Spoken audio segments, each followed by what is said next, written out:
Salut à tous et bienvenue sur Une vie de liberté. Je suis Tony, entrepreneur, marchand de biens, coach et investisseur. Ancien chef d'entreprise, piégé dans la rat race, j'ai changé de vie pour retrouver du temps, profiter de ma famille, voyager et exercer une activité pleine de sens. Grâce à mes investissements, j'ai atteint l'indépendance financière en 2018 et depuis 2019, déjà 7 ans, je partage ma passion de la liberté tous les 15 jours sur ce podcast. Parce que si l'argent est indispensable pour être libre dans ses poches, je suis convaincu que la vraie liberté ne vaut rien si l'on n'apprend pas aussi à l'être dans sa tête. Et si vous souhaitez aller plus loin, je vous propose des livres, du coaching, des voyages entre investisseurs, ainsi que des programmes de formation pour vous permettre d'accélérer votre chemin vers la liberté.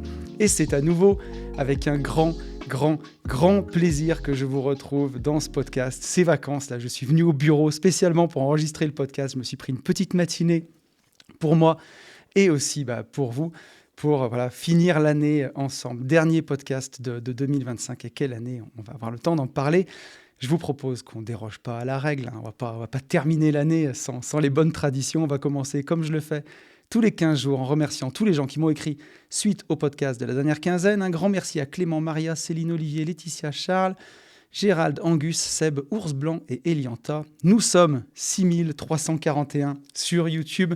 On commence à arriver bientôt aux 2/3 de la route pour les 10 000 abonnés. La petite chaîne qui monte doucement mais sûrement, Une vie de liberté avec une communauté toujours fidèle. Donc voilà, ça fait plaisir quand même de voir ce nombre d'abonnés monter. J'espère qu'un de ces jours, on arrivera aux 10 000 abonnés. Je crois que c'est Alex Hormozy qui disait commence par faire 100 podcasts avant de te demander si un jour ça va péter, parce que c'est peut-être le 101e podcast qui pétera. Bon, je pense que j'ai dû taper, j'en sais rien moi, peut-être 1000 podcasts dans ma vie aujourd'hui. C'est complètement fou, entre Une vie de liberté, Nouveau départ, les Gentlemen investisseurs, peut-être 800, j'en sais rien, j'ai pas compté. Mais en tout cas, il n'y aura jamais eu d'énormes explosions, mais c'est peut-être à l'image aussi de ce que je fais dans l'investissement. Un chemin, on va dire, linéaire et qui fait une petite exponentielle. Alors bon, elle fait une plus belle exponentielle en finance, heureusement. J'ai pas le million sur YouTube et je préfère le million sur les comptes, c'est déjà pas mal. Mais voilà, en tout cas, c'est peut-être à l'image aussi d'une construction, j'ai envie de dire, pas une construction lente, mais une construction qui prend le temps qu'il faut. Et c'est chouette, c'est à l'image aussi de ce que je prône. Donc, 6341 sur YouTube, c'est déjà bien. Et surtout, au-delà de tous ces chiffres que je donne en début de podcast, ce qui compte derrière, c'est la communauté que j'ai, qui est fantastique. Donc voilà, encore un petit podcast où on mettra la communauté à l'honneur, puisque c'est un épisode d'Allo Tonton, où je vais répondre à vos questions. Donc je pense que ça va être chouette. On est à 517 notes sur Apple Podcast, une note de plus. Un grand merci à Oscar pour ton commentaire 5 étoiles. Oscar, que j'ai rencontré au séminaire Marchand de biens. C'était un plaisir de faire sa connaissance.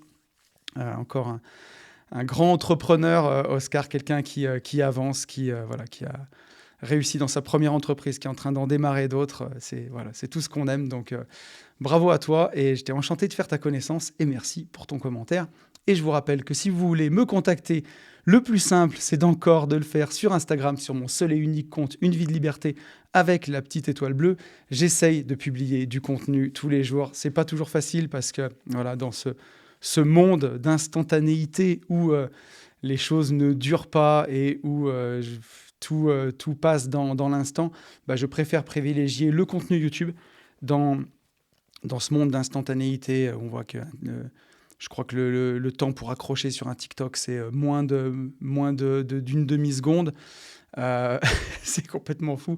Au moins, YouTube, ça reste. Et par exemple, ma vidéo de la Porsche, qui a aujourd'hui 3 ans, c'est une vidéo qui fait encore pas loin de 1000 vues chaque mois.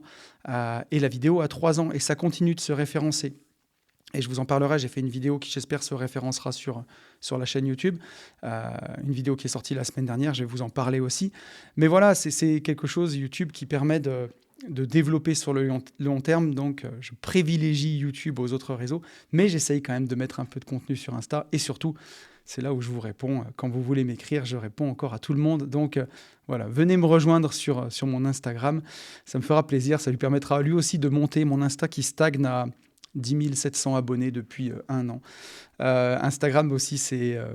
comment dire ? J'ai l'impression que maintenant, si on n'y passe pas énormément de temps ou si on ne paye pas, c'est compliqué de développer le compte par rapport à il y a quelques années. Donc voilà pourquoi je privilégie aussi YouTube. Mais avant que je continue de me disperser, aujourd'hui j'ai la parlotte, je sens qu'on va faire un long podcast. Je vous propose qu'on passe à la rubrique News. Et donc je vous le disais, on arrive à la fin de l'année, au moment où vous écoutez ce podcast. Je vais le vérifier en direct, mais si je ne dis pas de bêtises, voilà, il sortira le 29 décembre. Ce podcast, d'ailleurs le 30, c'est mon anniversaire. C'est pour ça que la fin de l'année, c'est toujours un moment particulier pour moi. À la fois, on fait le bilan de l'année, à la fois je prends une année de plus. Et voilà, ce podcast qui tombe au milieu des vacances, je me suis même posé la question, je me suis dit, est-ce que tu prendrais pas des vacances à Noël et est-ce que tu zapperais pas ce podcast d'une vie de liberté? Après tout, au bout de 7 ans, voilà, la commu te le pardonnerait, hein. Enfin, ce serait, t'en tiendrais pas rigueur. Tu as le droit de prendre aussi des vacances. Et en vrai, prendre cette matinée, venir au bureau au milieu des vacances pour vous enregistrer ce podcast, ça me fait aussi plaisir parce que je me suis rappelé tout bêtement les premières fois où j'ai enregistré pour Une vie de liberté, les toutes premières fois en octobre 2019. Donc ça fait, on attaque la 7e année, mais ça fait 6 ans plein, on va dire. Et d'ailleurs, ce bras-là de micro, pour ceux qui me regardent sur YouTube, c'est le même, hein. Il n'a pas changé depuis que j'ai commencé. Le reste de mon setup, bien sûr, avant, je ne me filmais pas. Aujourd'hui, j'ai des lumières, j'ai un vrai décor derrière. Voilà, on s'est professionnalisé un peu. Petit iPhone 17 pour filmer, tu connais. Donc, on s'est un peu professionnalisé. Mais surtout, ce qui compte, c'était au début où je me mettais derrière ce micro, j'avais l'impression que j'étais en freestyle sur Skyrock. Et aujourd'hui, j'ai les mêmes micros qu'à Skyrock. Donc, c'est ça qui est rigolo. Mais j'avais vraiment je viens du théâtre au départ. Et j'avais vraiment cet amour du média, du podcast, de partager, de la création de contenu. Et je me rends compte qu'en 6 ans, 7 ans, ça ne m'a pas quitté. Et je suis toujours heureux de venir faire un podcast. Le truc qui me prend le plus la tête, c'est de régler ses lumières, de régler le retour caméra, voilà, parce qu'il y a une part d'image, donc il faut que l'image soit jolie. Mais ça, c'est peut-être le truc le plus chiant. C'est peut-être le truc que je regrette le plus avec le passage à YouTube. Euh, que avant, quand juste j'allumais le micro de podcast, je dis pas que c'était plus cool ou que le contenu était différent, mais il y a un côté intimité qui est encore plus grand quand on sait qu'on n'est pas filmé. Après, c'est aussi pour ça que je fais aussi ces news au début. Ça permet, avec le temps, d'oublier la caméra et vraiment de rentrer dedans. Donc voilà, je voulais commencer ces news en faisant le bilan de ce podcast. Je suis encore parti en sucette, mais c'est toujours un plaisir d'enregistrer ces podcasts. Ça change pas et ça fait du bien. Et donc, ouais, on arrive à la fin de l'année. C'est ce que je vous invite à faire, hein, de votre côté, à faire le bilan, faire cette pause et faire le bilan de votre année, vous aussi. Est-ce que vous avez atteint vos objectifs? Est-ce que vous êtes content? Est-ce que vous les avez dépassés? Est-ce que vous en êtes très loin? Et la question à répondre aussi, c'est pourquoi vous en êtes aussi loin? Est-ce que c'est les objectifs qui sont trop gros? Est-ce que vous n'avez pas fait ce qu'il fallait? Est-ce que vous avez fait les mauvais paris? C'est toujours intéressant d'avoir ce feedback en fin d'année. Il y a des gens qui aiment le faire à la rentrée, il y a des gens qui aiment le faire l'été. Moi, je sais que la fin d'année, c'est mon moment préféré, privilégié pour faire ça. Entre les fêtes, entre Noël et le jour de l'an, on a du temps, il y a cette petite vibe particulière de la fin d'année que j'aime beaucoup, et donc j'en profite pour le faire. Et donc, le bilan, en tout cas, de mon année, si on prend l'année 2024, elle avait été exceptionnelle. C'est une des plus belles années. Mon patrimoine, je crois, a progressé de 20% sur l'année.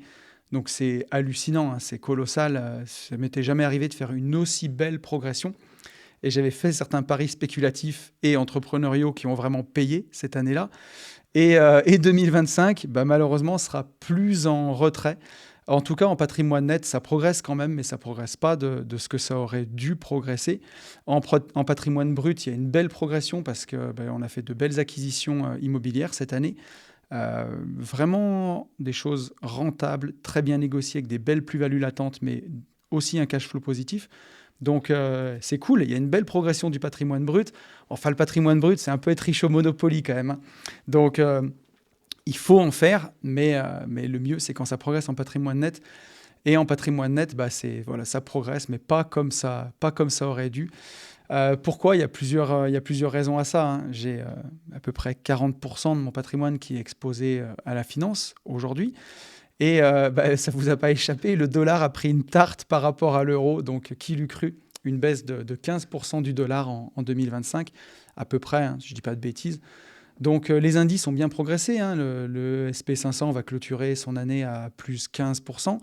Mais voilà, malgré, à cause de la baisse du dollar, c'est pas complètement au rendez-vous. Et qui l'eût cru, le grand gagnant de cette année 2025, ça aura été l'or. Si je dis pas de bêtises, l'or aura fait x2, ça dépend à quel moment. J'ai pas vraiment regardé avant ce podcast où on en était vraiment au début de l'année. Mais voilà, et moi, j'étais pas très exposé à l'or, j'en ai un peu, mais je suis pas très exposé. Donc, j'ai raté ce pari-là. Et pour tous ceux qui ont fait le pari de la crypto, ça fait mal, hein, puisque sur l'année, si on prend vraiment de début d'année à fin d'année, alors au moment où j'enregistre ce podcast, vous l'écoutez le 29, donc on n'est forcément pas le dernier jour, mais Bitcoin aura peut-être perdu 30% cette année, alors que tout le monde s'attendait à faire quelque chose d'exceptionnel. Alors pour ceux qui auront vendu au bon moment, ils auront peut-être fait plus 20%, quelque chose comme ça. Mais voilà, la crypto n'aura pas été au rendez-vous. Donc c'est ce qui explique aussi que l'année en patrimoine net est un peu enfin, en tout cas, ma progression n'est pas au rendez-vous, même si ça progresse, c'est pas au rendez-vous, pas ce que j'attendais. Et puis aussi, faut le dire, hein, moi je suis honnête dans ma gestion, j'ai encore 60% d'immobilier. Et même si pour l'immobilier, c'est plus difficile parce que j'ai pas une appli qui me dit exactement le prix de mon patrimoine immobilier, mais je suis honnête et j'ai corrigé aussi le prix de mon IMO si je le vendais immédiatement. Et je pense j'ai des biens qui sont très patrimoniaux, mais on enregistre une baisse sur certains biens de pas loin de 10-15% sur leur valeur. Si je suis assez honnête sur les prix marchés, alors ça a tendance à remonter un peu. Donc je me dis que dans ce contexte-là, je suis content parce que ça a fonctionné. Ce qui m'a sauvé, c'est mes achats immobiliers qui ont été faits avec des belles plus-values latentes qui m'ont permis de quand même faire de la perf cette année. Et puis les choix aussi entrepreneuriaux hein, sur le marchand de biens 2024. C'est une année qui avait été surtout sauvée par bourse et crypto pour le coup et les achats immobiliers long terme. Le marchand de biens avait été un peu plus difficile. Et là, cette année, le marchand de biens redémarre vraiment fort. Donc voilà, c'est une belle année en marchant avec des beaux projets et surtout une année 2026 qui devrait démarrer fort puisque j'ai au moins 4-5 compromis en cours. Donc voilà, ça c'est vraiment cool. Niveau entrepreneurial aussi sur le consulting et tout ce qu'on a fait, c'est des belles années, que ce soit sur les Gentlemen Investisseurs, sur AB Consulting, les formations que je fais avec Benjamin, sur Nouveau Départ ou sur le podcast Une vie de liberté. On aura fait une belle formation marchand de biens expert qui a vraiment marché, qui vous a plu. Une belle formation crypto investor aussi. La belle formation arbitrage de patrimoine extrêmement importante pour moi cette année où vous avez répondu présent. Et voilà, maintenant la formation, elle est sortie, elle vit sa vie, mais elle est là, elle est encore là pour tous ceux qui en ont besoin. C'est un actif que j'ai créé qui va être là au moins pour les 5 prochaines années. C'est assez intemporel, je pense, et ça peut énormément vous aider. 2024, c'était l'année de bourse exponentielle, mais cette année, voilà, je suis très fier aussi de ces 3 formations qui sont sorties. On continue de se renouveler, on continue j'ai envie de dire d'être précurseur, parce que je vous en parlais dans le dernier podcast en souriant, mais voilà, il y en a qui se mettent sur le filon de la de formation arbitrage de patrimoine maintenant, et c'est bien légitime. Je n'ai pas inventé l'arbitrage de patrimoine, mais le timing me faisait un petit peu sourire. Mais je suis content qu'on soit, on n'est peut-être pas les plus gros, mais on est encore les premiers à se remettre en question, à avancer, à créer. Et ça, c'est la passion. Donc, qu'est-ce qui m'attend pour 2026 ? Pour 2026, j'ai vachement simplifié mes investissements financiers. Donc aujourd'hui, ça suit son cours, DCA bien entendu. Il y aura un gros arbitrage, je pense, en 2026, peut-être un des plus gros de ma life. On verra si ça va au bout ou pas. Voilà, ce sera pas. Si ça se fait, tant mieux. Si ça se fait pas, c'est que ça devait pas se faire. Voilà, on va adopter une philosophie stoïcienne. Et surtout en 2026, je suis bien parti pour faire exploser ma foncière avec tout ce qu'on a signé. C'est chouette parce que jusqu'à présent, les prix n'étaient pas au rendez-vous, le marché a du mal à baisser. Et là, je pense qu'en tout cas, dans ma région, on arrive en phase de capitulation. Et c'est maintenant qu'il faut dégainer, c'est maintenant qu'il faut faire son marché. Et c'est exactement ce que je suis en train de faire. Donc voilà. Et puis pareil sur la société de marchand de biens. Ça redémarre, on a du réseau qui continue de s'activer, on a des compromis en cours. Donc, il y aura aussi des belles choses qu'on vous montrera sur la chaîne YouTube. Donc, ça sera cool. Ça va être une belle année encore de partage. Et ça va être chouette. Et je vous invite vraiment, vous aussi, à faire cette pause en fin d'année, à faire le bilan de votre année. Qu'est-ce que vous vous étiez fixé? Où vous en êtes? Est-ce que vous avez réussi? Est-ce que vous n'avez pas réussi? Est-ce que les objectifs étaient finalement aussi importants que ça? On va avoir le temps d'en parler dans le podcast. On va avoir le temps de parler justement de tout ça, aussi comment se fixer des limites et comment savoir quand c'est assez, justement. Je pense que ça sera intéressant. Dans les news, je voulais aussi remercier tous les participants du Mastermind Marchand de Biens. C'était il y a 15 jours maintenant, même 3 semaines. Mais voilà, je n'avais pas eu le temps de le faire. Donc, merci à tous nos participants. Ça s'est passé ici, dans nos bureaux. C'est un bonheur de pouvoir le faire dans nos propres bureaux maintenant. Et voilà, la prochaine date, ce sera les 21 et 22 mai 2026. C'est déjà disponible dans la description. Donc voilà, je vous invite vraiment à nous rejoindre si vous en avez envie. Et je vous en parlais un petit peu tout à l'heure. On a fait une grosse vidéo Marchand de Biens qui est sortie la semaine dernière. Voilà, au moment où vous écoutez ce podcast, elle a une semaine. Une sorte de, entre guillemets, formation gratuite. Alors, ça dure 40 minutes. La formation Marchand de Biens dure 9 heures. Vous vous doutez que voilà, c'est forcément du contenu qui est condensé, mais on l'a vraiment fait un peu à la manière d'une formation pour permettre à des gens d'avoir déjà les réponses un peu concrètes, un peu développées à certaines premières questions qu'on peut se poser. Voilà, c'est un peu le genre de vidéo que j'ai conçu pour qu'elle puisse se référencer et faire des vues pendant longtemps et aider des gens sur le long terme. Donc vous me direz aussi ce que vous en avez pensé. Et la dernière chose pour ces news, c'est le Mastermind Entrepreneuriat dont je veux vous parler, qui aura lieu les 29 et 30 janvier. Ce sera dans nos locaux, ici, dans la Loire. Mastermind Entrepreneuriat, une ode, j'ai envie de dire, à l'entrepreneuriat, à ce domaine qui m'a permis d'être libre, qui m'a rendu aussi heureux, qui m'a permis d'exprimer ma créativité, qui m'a permis de m'offrir les horaires que je voulais, qui m'a permis de pouvoir travailler en voyageant autour du monde. D'ailleurs, cette année, je suis très heureux parce que voilà, le 2026 n'a pas commencé, que j'ai déjà un voyage qui est réservé pour la République tchèque et un autre voyage qui est réservé pour la Bulgarie. Donc, je me dis que ça va être vraiment cool. Je devrais aussi, selon toute vraisemblance, repartir ou au Japon, peut-être cette année, ou aux États-Unis. Donc voilà, je croise les doigts pour que tout se passe bien et que ça puisse se faire. Mais j'attaque au moins déjà l'année avec les billets d'avion qui sont pris pour 2 voyages. Et moi qui adore le voyage, ça me régale. Et c'est l'entrepreneuriat qui me permet de faire tout ça, de pouvoir, même en marchand de biens, mon job qui est le plus local, le plus ancré, on va dire, pouvoir faire les visites quand je suis là, partir de temps en temps, gérer de mon ordinateur et de mon téléphone. C'est un métier qui permet vraiment cette liberté. Et on va vous parler de tout ça au Mastermind Entrepreneuriat. On est plein d'intervenants. Il y a bien sûr moi-même, mon Benjamin, il y a Yann, il y a Fabien qui sera là, il y a notre pote Eric qui va parler de reprise d'entreprise, il y aura Mika qui va venir vous parler du business Amazon. On aura Romain qui va partager son expérience depuis 1 an. Il a fait le Mastermind Entrepreneuriat l'année dernière. Il va nous partager toute son avancée. On aura bien sûr notre avocat Julien Cos qui sera là et notre pote Dimitri qui va nous parler d'intelligence artificielle. Donc vous allez voir, ça va être un truc de folie. On est vraiment très très heureux de pouvoir faire ce séminaire. Il ne nous reste plus que 6 places, si je ne dis pas de bêtises. Donc voilà, si ça vous dit, c'est dans 1 mois maintenant. Voilà, pour nous rejoindre, vous avez le lien dans la bio. Et j'en ai fini avec les news et je vous propose qu'on revienne sur le podcast de la dernière quinzaine, le podcast avec les copains à Annecy. Et je vous remercie infiniment parce que le podcast vous a beaucoup plu. En général, ce genre de podcast, malheureusement, ça fonctionne moins, alors que moi, je les pense super intéressants. Alors bien sûr, ça fonctionne moins que dès que je mets riche dans le titre. Les 14 choses qu'on ne te dit pas quand tu deviens riche. Ce sera le carton de l'année 2025, celui-ci.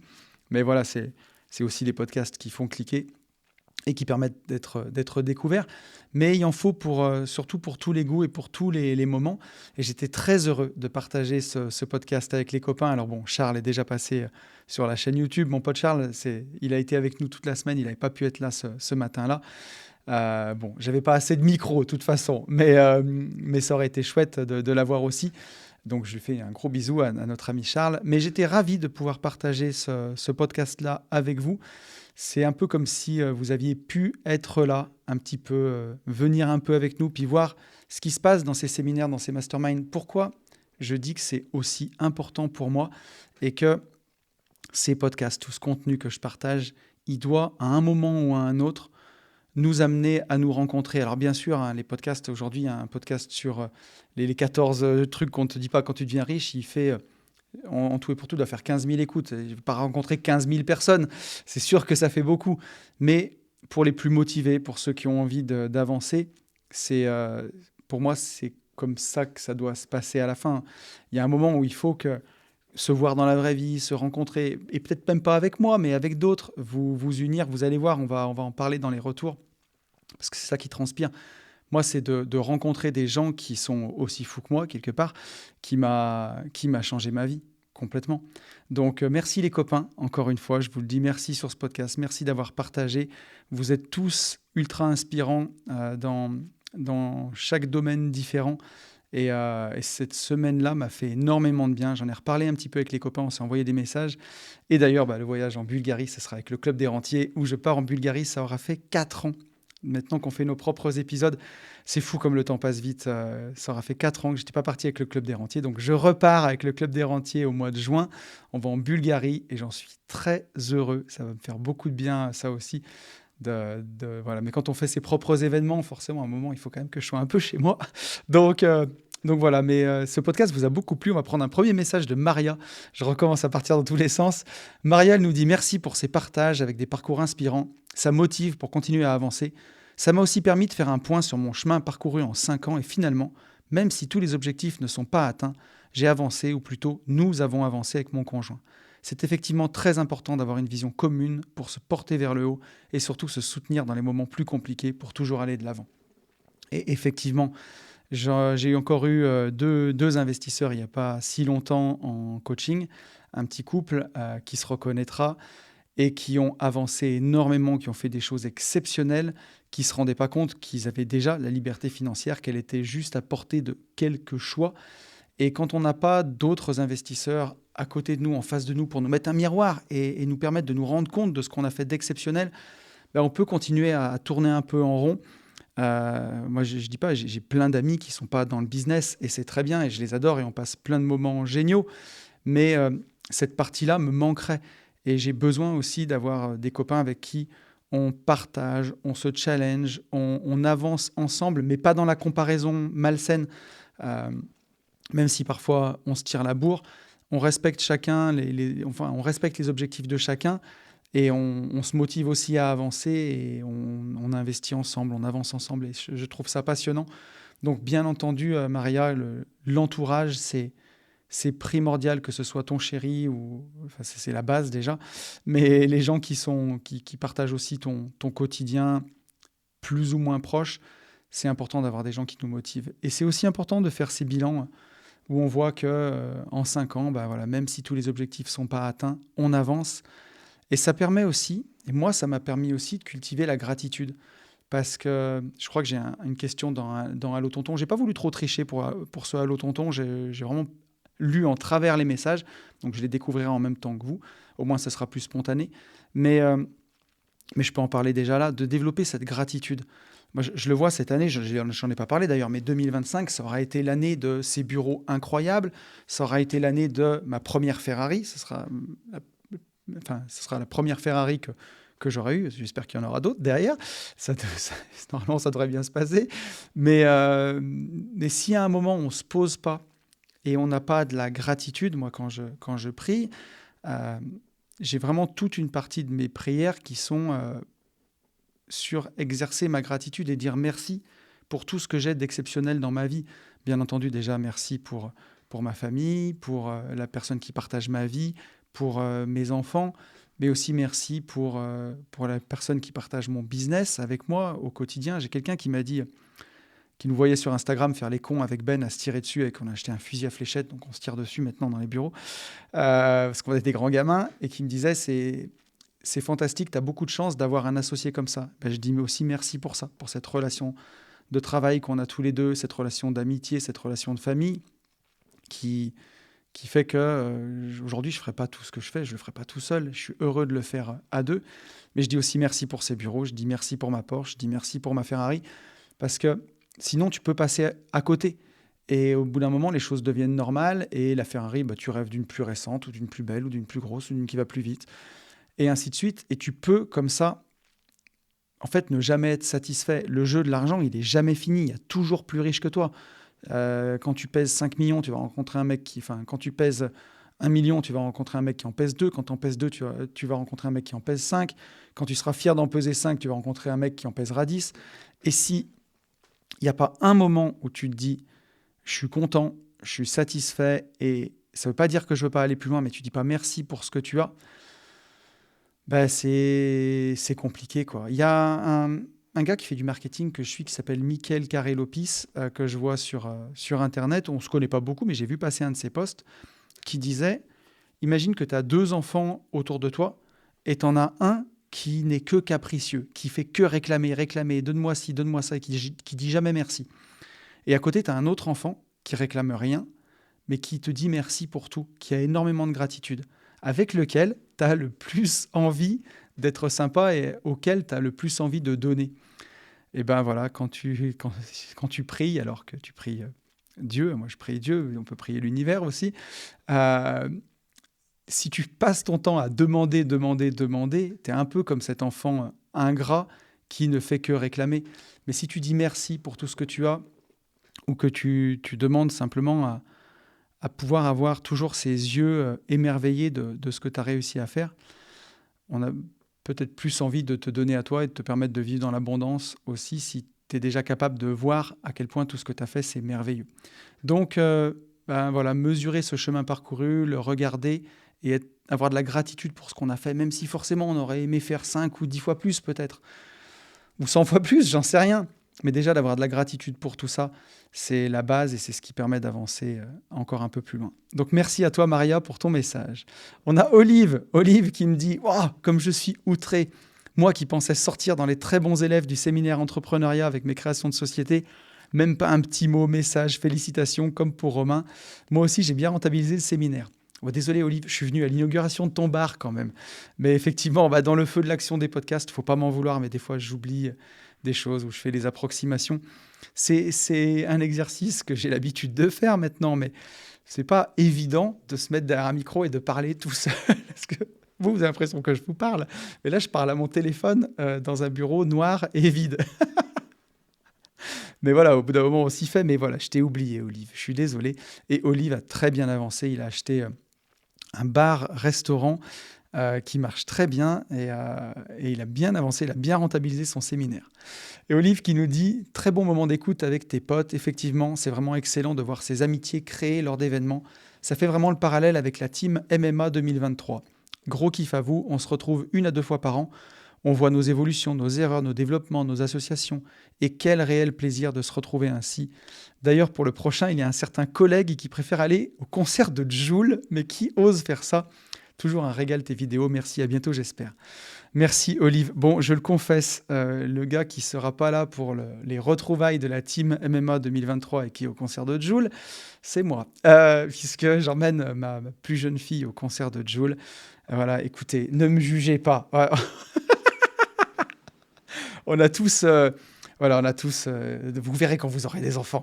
Voilà, mais en tout cas, non, c'était un gros plaisir. Je me suis battu pour choper des places pour Jul. Donc déjà, pour choper des places pour Jul, c'est tout un poème pour avoir les places parce que c'est parti en 2 secondes.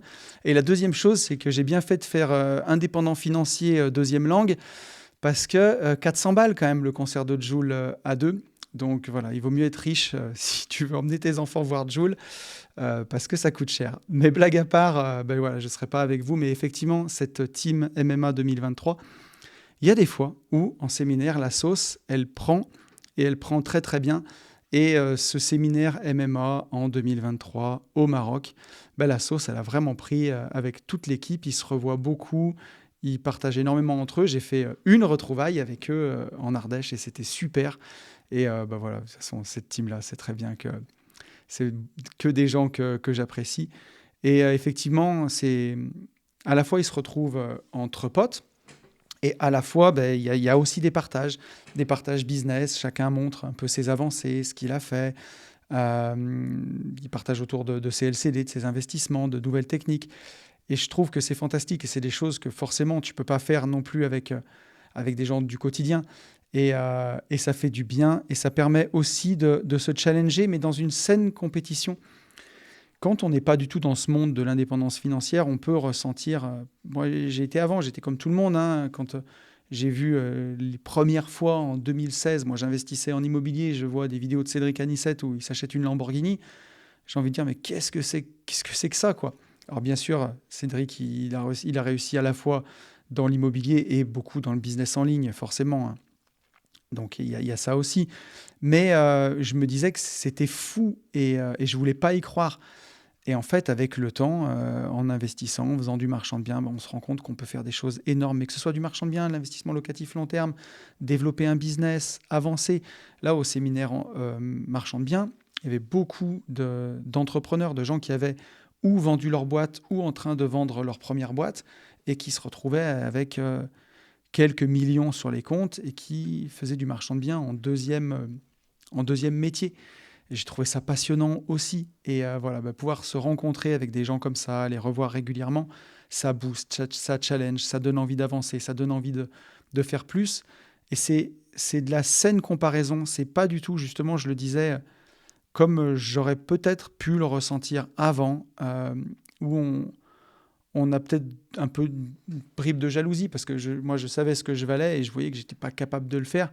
Il me manquait un peu de formation, il me manquait d'y croire, il me manquait un peu de courage aussi. Et une fois que on a tout ça et qu'on se rend compte qu'on est aussi capable de le faire, ça challenge, quoi. On est heureux pour les autres et à la fois ça nous motive à faire plus pour nous. Donc merci à toi Olive pour ton message. Et on a un message de Seb. Seb qui est nouveau sur la chaîne, donc bienvenue à toi Seb, qui nous dit: je ne m'abonne pas souvent, mais là j'ai beaucoup apprécié ton mélange de réussite et de spiritualité. Tu n'as peut-être pas beaucoup d'abonnés, mais je suis sûr qu'ils sont de qualité. Et c'est déjà pas mal, 6300 abonnés quand même. Mais merci à toi. Et bien sûr, ils sont d'une grande qualité. Pour ma part, j'échange peu de temps contre beaucoup d'argent dans une activité qui me passionne. J'ai peu de patrimoine, mais j'ai beaucoup de temps libre. C'est ma réussite à moi. Par contre, il est vrai que j'aimerais trouver un cercle de gens comme vous localement. Pour la prochaine rencontre, invitez-moi. À bientôt, Tony et toute l'équipe. Seb. Déjà, merci à toi, Seb. Une fois de plus, bienvenue sur la chaîne. Merci beaucoup. Tu as tout gagné pour moi dans la vie. Quand tu as trouvé quelque chose où tu as une activité qui te passionne, c'est ce qui compte le plus. Moi, demain, tu me ferais un chèque de mes objectifs patrimoniaux. Je crois que je ne changerais rien dans ma vie. Le marchand de biens que je fais avec Ben, j'adore ça, battre la campagne tous les deux, visiter, faire des offres. Au contraire, si j'avais atteint tous mes objectifs financiers, ce serait beaucoup plus simple parce que je me passerais des banques et je ferais tout sur fonds propres, tu vois. J'aurais plus du tout de logique de rentabilité de mes fonds propres si j'atteins ces objectifs-là, pardon. Donc, je ne changerai rien à ça. La création de contenu, je continuerai en fait. Parce que ça me plaît de partager, d'aider, et parce que depuis 6 ans que je fais ces podcasts, mon patrimoine a doublé depuis la première fois où je me suis mis derrière ce micro, et je continue encore. Donc s'il double une fois de plus, je ne vois pas pourquoi j'arrêterais. C'est quelque chose qui me passionne. Quand on voit quelqu'un comme GMK qui est multimillionnaire en dizaines de millions, peut-être même en centaines, hein, j'en sais rien. C'est quelqu'un qui continue de créer du contenu et je ne pense pas que c'est ses revenus YouTube qui le rémunèrent ou les partenariats qu'il fait à droite à gauche. Euh, c'est quelqu'un qui pourrait arrêter de travailler 15 fois et pourtant c'est quelqu'un qui continue. Bon, j'ai pris GMK comme exemple, mais ça pourrait être plein d'autres. Donc pour moi, quand tu as une activité qui te passionne, c'est fantastique et tu as déjà gagné. Et par contre, après, le patrimoine, c'est bien de le développer quand même, parce que si un jour, il t'arrive quelque chose, de la petite photo que tu m'as mis, j'ai l'impression que tu es musicien. Bien entendu, on le souhaite jamais, mais si un jour, il arrive quelque chose qui fait que tu peux plus jouer de la musique, une blessure à une main ou quelque chose comme ça, c'est ton patrimoine qui te permettra de te sauver le temps de rebondir et peut-être de faire de la musique différemment ou de te réinventer. Le patrimoine, c'est vraiment une sécurité, et surtout quand on vit en France où il n'y aura pas de retraite, je le redis une fois de plus, ça fait toujours du bien, il n'y aura pas de retraite, il faut la créer soi-même. Voilà, si on ne veut pas vivre avec le minimum, le minimum vieillesse de l'État avec 1000 balles par mois, il faut créer sa retraite soi-même. Donc c'est important aussi d'investir à côté, pour ta sécurité et pour ta liberté. Donc voilà, et bien entendu, ça serait top. Alors à la prochaine rencontre, invitez-moi. Je suis désolé, Seb, on ne peut pas inviter tout le monde, parce que sinon, il faut que j'invite 15 000 personnes entre Instagram, YouTube et tous les autres réseaux.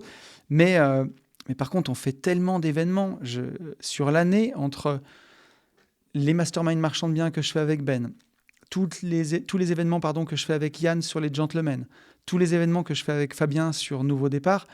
Je crois qu'on fait 10 événements par an.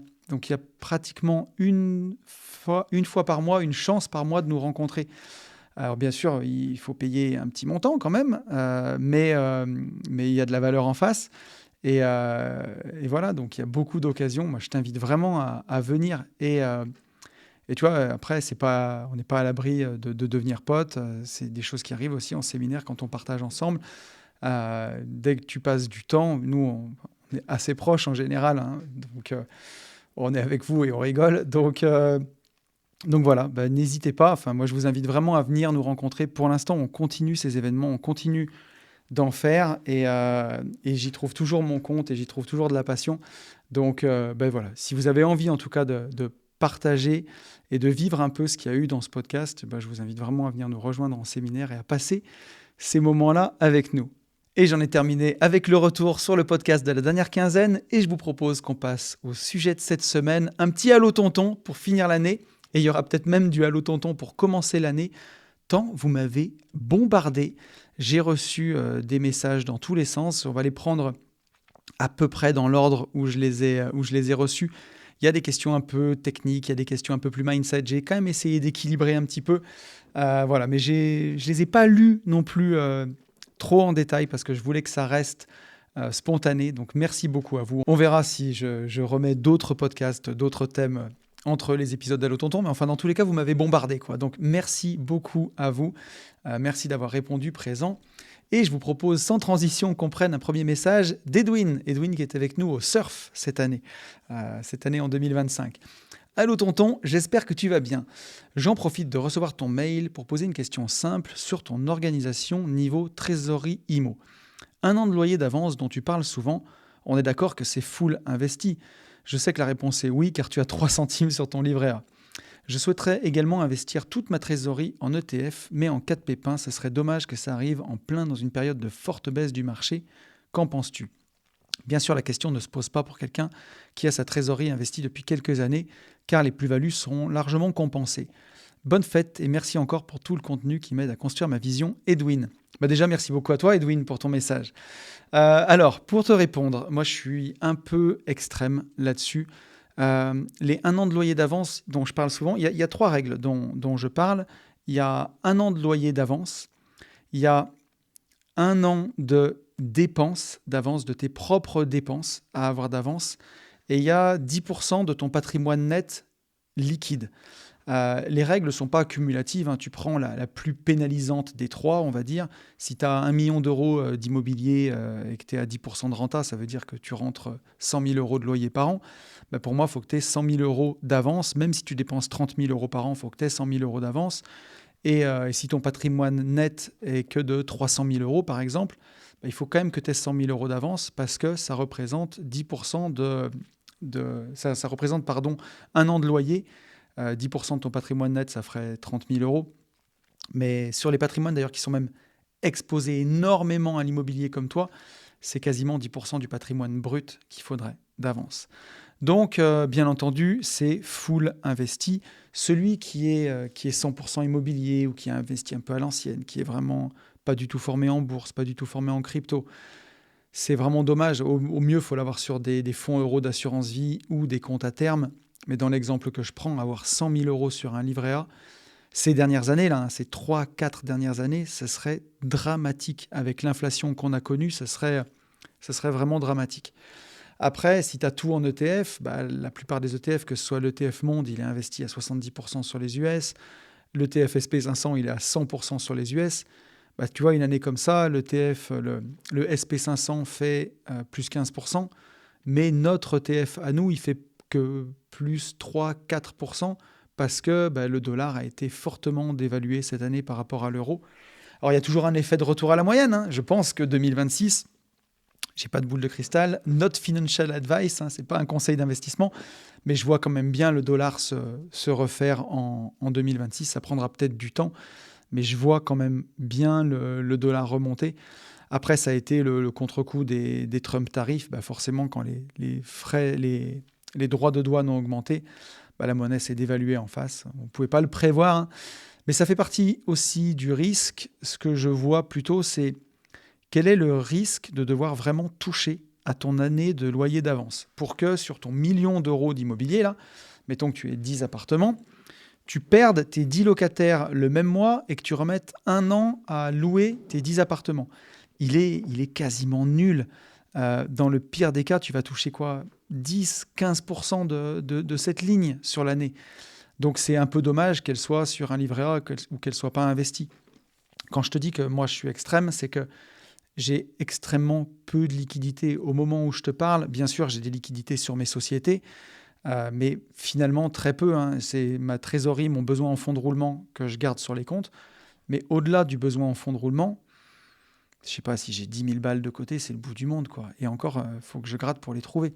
Tout le reste, moi, est investi, investi, investi. Et je fais du DCA tout de suite. Donc, je pense tu as plus de risques à laisser ton argent sur les comptes en cas de coup dur, pas investi, à se faire défoncer par l'inflation, pardon, que d'investir ton cash et de devoir le retirer au pire moment. Et si tu dois le retirer au pire moment, et après, tu vois, enfin comment dirais-je, les chances pour que ça arrive, elles sont vraiment minimes. Tu vois, cette année, j'ai dû faire un apport quand j'ai fait mon OBO. Et je suis passé juste après une première petite calotte, tu vois, par rapport au plus haut C'était investi sur un ETF SP500. Et ça a été au tout début des Trump tarifs. Donc par rapport au plus haut du plus haut de mon portefeuille, quand j'ai retiré, j'étais peut-être à moins 3 ou moins 4% des plus hauts.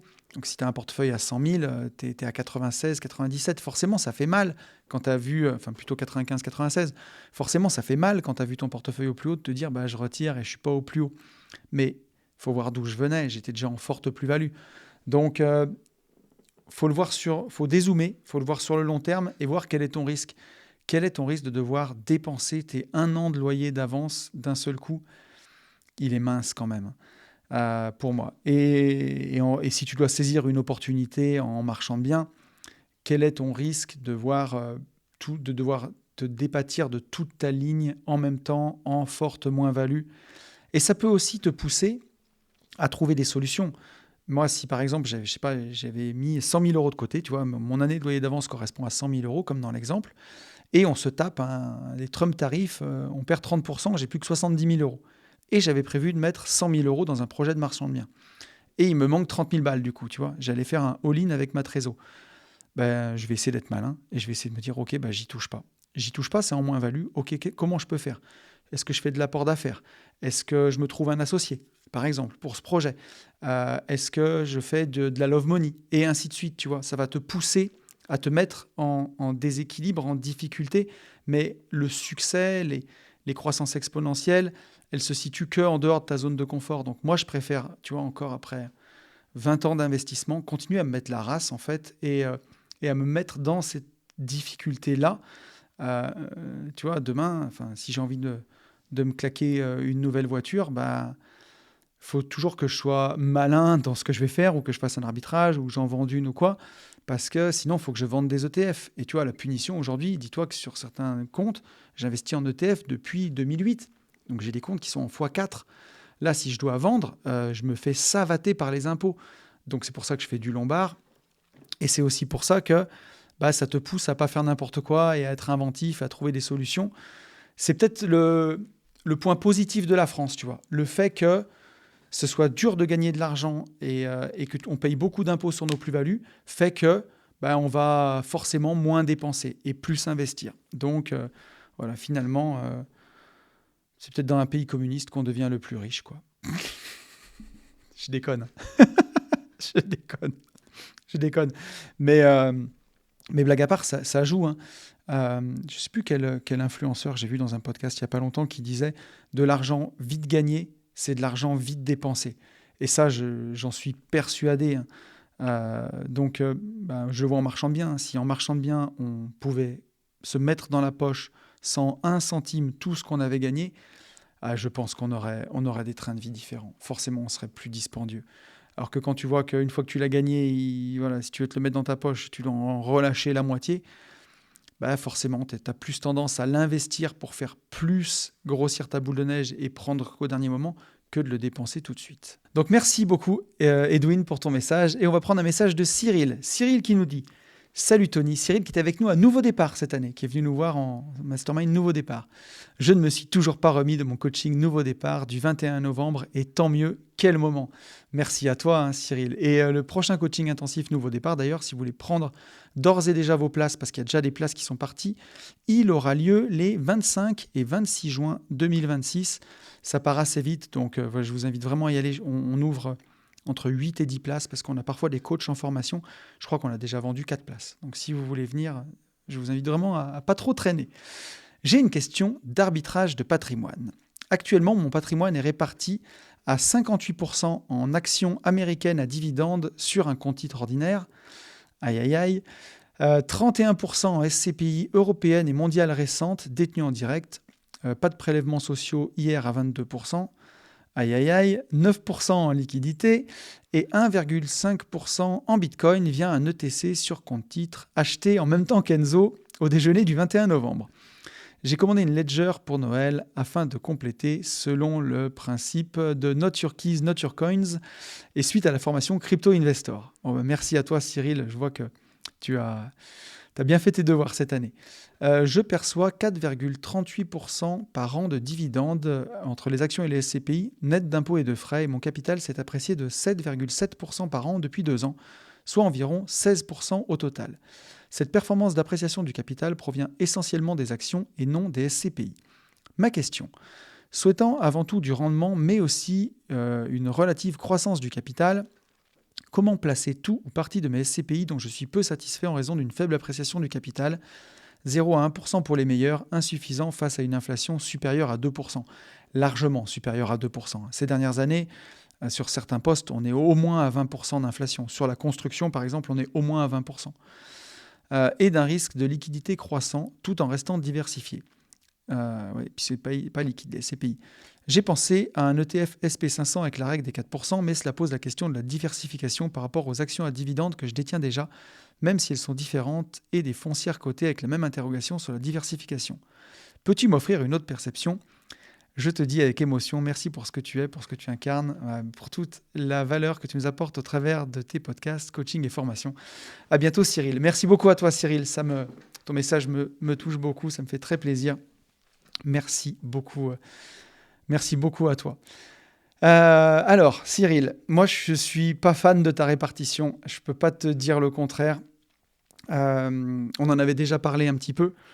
Pour les actions à dividendes, je trouve que c'est la fausse bonne idée quand on est français. Je l'ai beaucoup expliqué, mais en fait, tu es payé quand le dividende tombe. Et le dividende, par définition, c'est de la plus-value pure. Donc, tu es à la flat tax. Chaque fois que le dividende tombe, tu te tapes la flat tax et tu payes 30%. Alors que si tu as des ETF et que tu fais la règle des 4% et que tu choisis de vendre, chaque fois que tu vends un ETF, tu as une part de capital et une part d'intérêt et tu payes tes impôts que sur la part d'intérêt. Donc, tu es moins fiscalisé. Et en plus de ça, tu peux le faire au sein du PEA. Et même si on se fait encore défoncer, le PEA, ça reste un endroit où la fiscalité, elle est quand même moins élevée. Donc pour moi, si tu vis en France, que tu souhaites rester en France, le mieux, c'est pas des actions américaines à dividendes sur un compte titre, ça reste des ETF sur un PEA. Mais voilà, une fois de plus, c'est que mon avis. Si je prends en compte la fiscalité à la revente et le moment où tu peux choisir quand tu te rémunères, pour moi, c'est plus intéressant. Ce qui te rassure sur les actions à dividendes, c'est que ton dividende, il est versé automatiquement. C'est ce côté un peu régularité, un peu comme un salaire. Mais c'est aussi ça qui te pénalise pour moi. Les SCPI, malheureusement, je ne suis pas fan non plus. Il y a beaucoup de frais à l'achat, c'est illiquide et elles se font savater. Il y a des SCPI qui ont perdu énormément de valeur. C'est aussi très fiscalisé. Donc, je préfère de l'immobilier détenu en direct, bien acheté, autour de chez soi.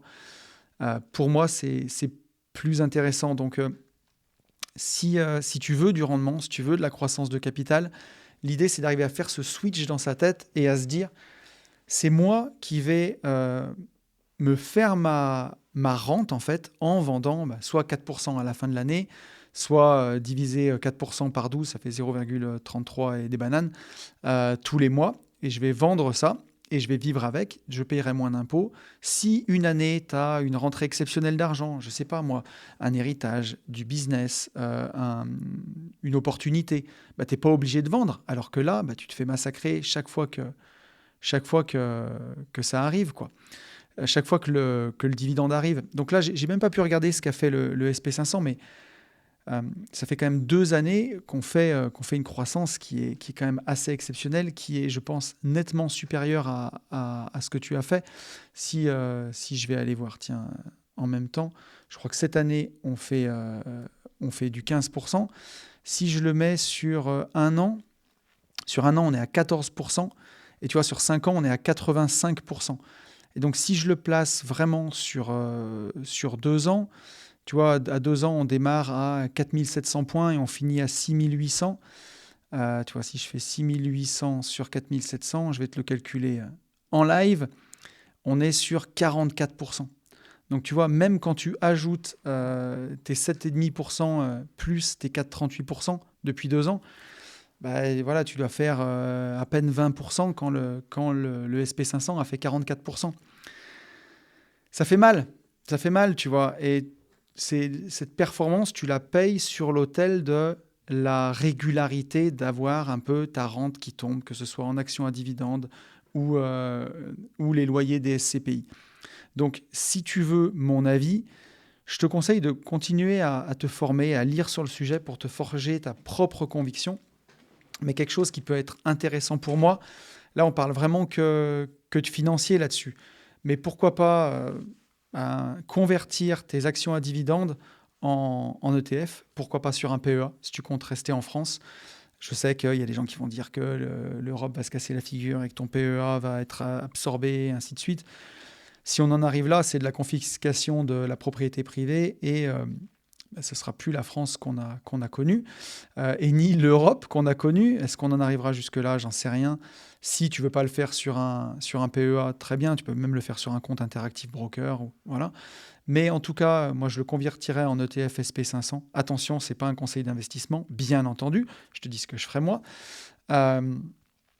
Tu vois, pour pouvoir choisir le moment où je me paye et faire une règle des 4%, Bitcoin, je monterais peut-être à 5, 10%. Et je le ferai sur des clés détenues sans bien entendu le dire à personne et en direct. Et à côté, mes SCPI, j'utiliserai ça pour faire de l'apport pour des biens immobiliers physiques, tangibles, bien achetés, tu vois, avec les techniques que je fais en marchand de biens, où justement, tu auras des belles plus-values latentes et tu continues de faire du levier. Et comme ça, tu protèges aussi tes proches, tu continues d'avancer, tu continues de créer du capital à partir de rien. Voilà ce que je ferais. Mais je ne suis pas fan de la pierre papier, je ne suis pas du tout fan des SCPI et je ne suis pas un grand fan des actions à dividendes. C'est un truc d'Américain ou c'est un truc de Dubaïote, quoi, de gens qui sont dans des pays où on ne paye pas d'impôts, les actions à dividendes. Donc voilà Cyril, tu me diras si je t'ai offert une autre perception et merci beaucoup à toi pour ton message. On va prendre un prochain message de Mathieu. Mathieu qui me dit: Salut Tony, merci pour tes podcasts. Je te suis depuis le début, aussi bien les épisodes solo que ceux avec Yann. Et Mathieu qui m'écrit souvent sur Insta, donc je te salue Mathieu. Je me permets de t'écrire pour te partager ma situation et te poser une question de fond. J'ai 35 ans, ancien militaire, aujourd'hui gardien d'immeuble en Bretagne. Ce changement de vie m'a apporté quelque chose de précieux, beaucoup plus de temps libre et un logement de fonction, donc pas de loyer. Côté patrimoine, j'ai déjà fait 2 flips en résidence principale dans l'ancien. Aujourd'hui, je détiens 2 T3 et 3 studios qui tournent correctement. Le paradoxe, c'est que je me retrouve un peu dans ce que tu évoques parfois dans tes podcasts, acculé par la gestion. Entre les charges de copropriété, les réparations, l'impôt, une grande partie de mon épargne repart aussitôt, ce qui limite fortement ma capacité à accélérer. Depuis quelque temps, je m'intéresse donc sérieusement au PEA avec une stratégie simple de DCA sur ETF, CAC 40 GR, Gross Return, donc c'est avec les le CAC 40 avec les dividendes réinvestis, Europe, USA. Mais honnêtement, j'ai l'impression que ça n'avance pas assez vite, d'où ma question. À 35 ans, avec déjà un peu d'immobilier, est-ce qu'il ne devient pas pertinent de commencer à arbitrer, même à petite échelle, pour renforcer davantage le PEA, quitte à accepter les règles fiscales françaises parfois décourageantes? Je me dis que je pourrais amorcer un rééquilibrage de patrimoine sans forcément viser le million de dettes ou l'accumulation à tout prix. D'autant plus que personnellement, j'aspire de plus en plus à lâcher prise, profiter de mes vacances, voyager, savourer le temps présent et arrêter d'accumuler des biens uniquement par ego, par dopamine ou par peur de ne pas en faire assez. Au fond, le bonheur n'est-il pas parfois dans la retenue et l'équilibre, dans le fait de savourer ce qui est déjà là plutôt que de toujours chercher le coup d'après? Merci encore pour ton travail et pour ce que tu transmets, Mathieu. Merci beaucoup Mathieu pour ton message, merci infiniment à toi. Donc si je résume, aujourd'hui tu as 5 lots, 2 T3 et 3 studios, ça tourne correctement, mais voilà, tu en as ras-le-bol de faire la copro, les réparations, les impôts et de passer beaucoup de temps dedans. Et tu t'intéresses à investir sur le PEA. Donc la question qu'il faut te poser, c'est déjà de savoir qu'est-ce que tu veux atteindre et est-ce que tu es heureux avec ce que tu as. J'en parlais un peu au début du podcast, et ça, c'est d'ailleurs dans un livre que j'ai derrière moi, Le pouvoir de l'argent, je ne sais plus comment il s'appelle, La psychologie de l'argent, pardon, de Morgan Housel. C'est un livre qui est excellent. Et dedans, il raconte dans une soirée à New York, je crois, que c'est un peu le concours de quéquette, on va dire, entre plusieurs investisseurs, entrepreneurs. Et il y a un auteur de livre qui est là au milieu, donc chacun raconte là où il en est, ce qu'il a fait, ce qu'il possède. Et à la fin, ça arrive à cet auteur et il dit bah, moi, j'ai quelque chose que vous n'aurez jamais. Il dit ah bon, mais c'est pas possible, moi j'ai 8 bateaux, 36 yachts, qu'est-ce que tu peux avoir que je n'ai pas? Et il dit bah, moi, j'en ai assez, en fait, tout simplement. Je sais que j'en ai assez. J'ai réussi, j'ai ce qu'il faut, j'en ai assez, je ne cours pas vers plus. Donc pour moi, l'idée, et je trouve que c'est très juste, ça m'a beaucoup plu, cette phrase-là, j'ai vraiment beaucoup aimé. Oui, il me semble que c'est ou c'est dans la psychologie de l'argent ou c'est dans le livre Die with Zero. Donc voilà, une phrase que j'ai en tout cas beaucoup aimée. Et pour moi, bah, quand tu sais que tu en as assez, c'est là où tu as tout gagné. Maintenant, la question c'est est-ce que toi, tu en as assez? Est-ce que tu penses que tu en as assez? Et c'est un vrai calcul que je vous invite à faire, hein. Quand vous calculez avec la règle des 4%, allez, on peut même monter peut-être à 5%. Vous savez qu'avec 1 million d'euros, vous allez vous dégager 5 000 euros par an. Maintenant, combien est-ce que vous voulez? Est-ce que vous voulez vraiment du pur revenu passif pour être complètement libre et complètement et pouvoir ne rien faire, sachant que dans les faits, vous ne ferez jamais ça, hein. Vous ne ferez jamais rien. Si vous êtes capable de faire 1 ou 2 millions, vous serez toujours quelqu'un qui va avancer, qui va faire toujours un petit peu plus. Donc, si vous voulez 10 000 euros par mois, bah, la vérité, elle est peut-être de revenus passifs, on va dire, sans travailler. La vérité, elle est peut-être entre 1 et 2 millions de patrimoine net. Et si vous gardez une activité de marchand de biens à côté, vous pouvez être libre avec moins d'1 million. Mais l'idée, c'est qu'est-ce que vous voulez faire? Soyez honnête avec vous. Et je t'invite, toi, Mathieu, à être honnête avec toi. Qu'est-ce que tu vises comme objectif et comment tu as envie de vivre par la suite? Ce qu'il ne faut surtout pas, c'est se mentir à soi-même. Se dire que on ne veut pas aller plus loin parce qu'on a peur, parce qu'on ne sait pas comment faire les efforts, parce que ça nous paraît trop gros, mais qu'on en a quand même envie. C'est le pire que tu peux faire. Maintenant, si tu sais que tu ne te mens pas à toi-même, tu sais que tu as largement de quoi être heureux, que ton job te rend heureux, que tu es assez épanoui, que tu as tout ce qu'il faut, bah, je suis d'accord avec toi. Pourquoi aller chercher plus, tu vois? Et pourquoi faire toujours plus? Moi, c'est une vraie question que je me suis posée, hein. Aujourd'hui, j'ai un patrimoine qui est, même si voilà, j'en parle pas trop sur YouTube, le but, c'est pas de... Vous savez comment ça se passe en France maintenant, donc il faut faire attention. Mais ce que je peux dire, c'est que j'ai un patrimoine. Si je ne suis pas heureux avec ce que j'ai maintenant, je ne le serai jamais. Et si je ne suis pas libre avec ce que j'ai maintenant, je ne le serai jamais. Et si je n'ai pas tout ce que je veux dans la vie avec le patrimoine que j'ai maintenant, en fait, ça sera une quête sans fin et une course sans fin vers toujours plus. Donc c'est pour ça qu'en ce moment, j'exerce énormément ma gratitude. Et bien sûr que je veux plus et que j'ai envie d'aller chercher plus parce que c'est pour le jeu, c'est pour la beauté du geste, mais c'est toujours pour jouer un jeu plus grand ou pour aller chercher plus loin parce que j'y prends du plaisir, parce que j'aime ce que je fais, que l'argent pour l'argent. Il ne faut pas que ce soit ça. Donc forcément, si aujourd'hui tu veux une véritable indépendance financière, Tu veux pouvoir rentrer 5 000, 6 000 euros de revenus passifs par mois sans vraiment plus rien faire. Ça me paraît compliqué sans être millionnaire en patrimoine net. Voilà. Si maintenant, ce que tu fais, ça te plaît, au quotidien, je veux dire, que tu es content, que tu rentres un peu de revenus passifs, que tu continues de t'enrichir et que tu prends plaisir à faire ça, pourquoi viser toujours plus? Pourquoi vouloir faire encore plus? Maintenant, ma question, c'est si avec 5 biens immobiliers, tu es vraiment dépassé et la gestion te paraît vraiment difficile, la vraie question à se poser, c'est est-ce que tu aimes vraiment l'immobilier? Est-ce que ça te plaît vraiment de détenir de l'immo? Parce que c'est pas non plus énorme, tu vois. Moi, quand la fois où la gestion m'a vraiment pris la tête, j'avais plus de 20 lots, tu vois. Et là, c'est vrai que ça peut devenir vraiment chiant. Avec 5 lots, c'est vraiment une question que j'ai envie de te poser. Est-ce que l'immobilier te plaît vraiment? Est-ce que tu y trouves du plaisir? Et surtout, si tu as réussi à faire des flips en RP, pourquoi est-ce que tu continues pas? Alors, tu as ce job dans ton immeuble où forcément tu payes pas de loyer. Peut-être que comment dirais-je, ça te bride, mais si tu as pris du plaisir dans des flips de RP, pourquoi est-ce que tu continues pas? L'idée, c'est, la première question à te poser, c'est, OK, qu'est-ce que je veux vraiment? À combien je veux arriver de revenus passifs par mois? À combien je veux arriver de patrimoine? Et après, l'autre question, c'est comment je le fais?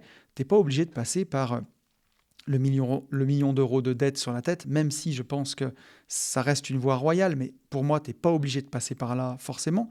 Après, forcément, si tu le fais par un PEA, en DCA, ça fonctionne, mais c'est de l'enrichissement qui est très long. Le PEA, tu sais, hein, c'est ce que j'explique vraiment dans la formation arbitrage de patrimoine. L'immobilier, c'est logarithmique. Si tu achètes bien, ça peut aller très vite au début, l'enrichissement, et c'est de plus en plus long avec le temps, au fur et à mesure que les travaux arrivent, que tu as moins de capital à amortir, que tu es au bout de tes crédits et que les impôts se présentent, alors que la bourse, c'est le contraire.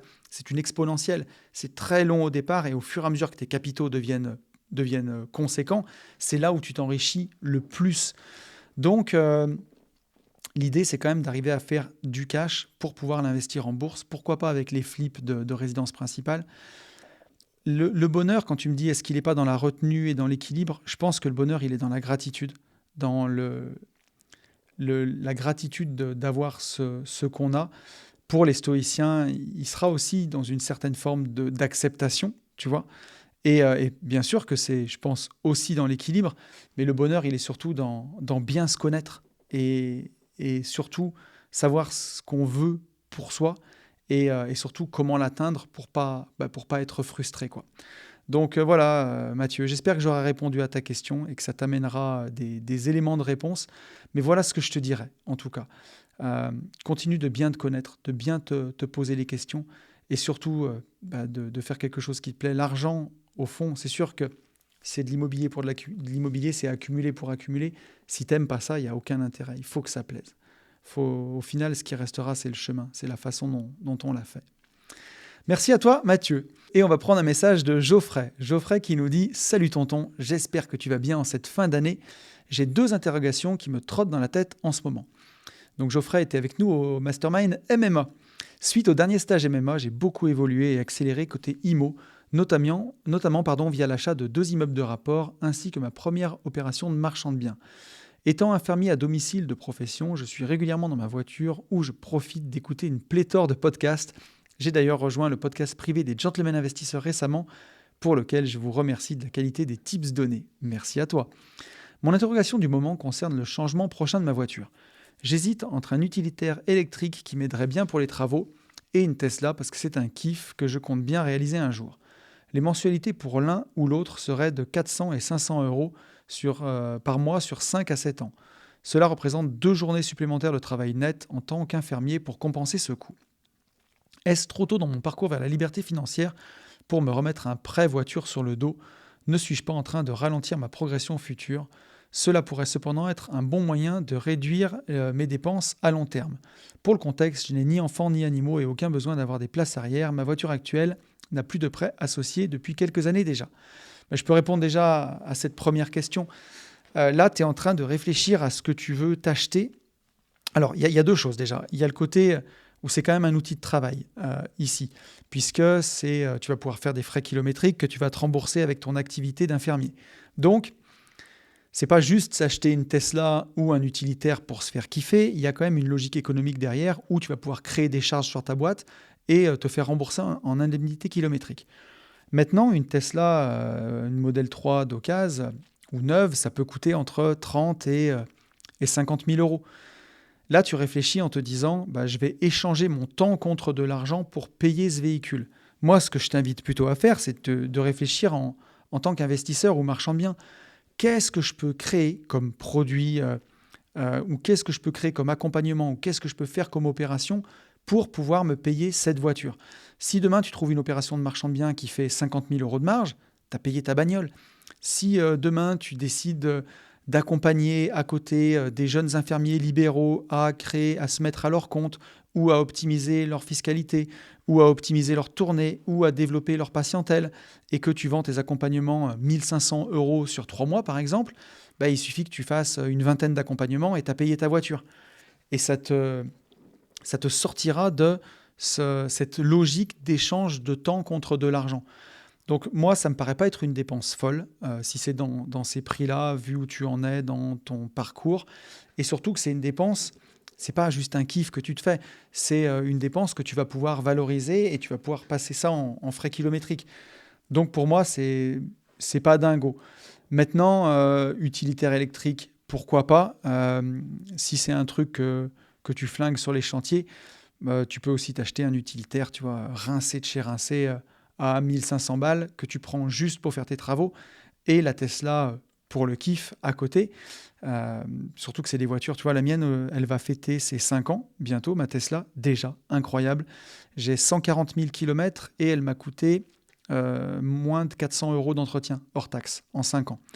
Donc, bien sûr, c'est une voiture que j'ai payée 50 000 euros, qui aujourd'hui doit en valoir 20 000, mais je l'ai payée sur la société. Et à côté, entre les économies de carburant et les économies d'entretien, tu t'y retrouves vraiment. Surtout que moi, c'est mon daily. À côté, j'ai des jolies voitures quand je veux me faire plaisir, donc je n'ai pas prévu de la changer. Elle sort du contrôle technique. Enfin, elle est sortie il y a un an. Elle a fait le contrôle technique où on m'a dit qu'elle était comme neuve. Clairement, j'ai même pas fait les plaquettes, tu vois, dessus. Donc, c'est un choix qui est smart pour une voiture du quotidien. Donc, voilà un petit peu ce que je pourrais te dire. Et pour moi, l'électrique, c'est Tesla. J'aurais du mal à aller chercher une autre marque, j'aurais peur de la fiabilité.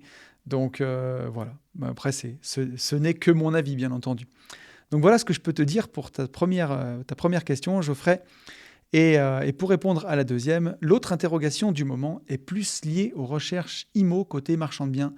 En effet, je visite de plus en plus, au point qu'il n'y a bientôt pas une seule semaine sans au moins une visite. Ça, c'est très bien.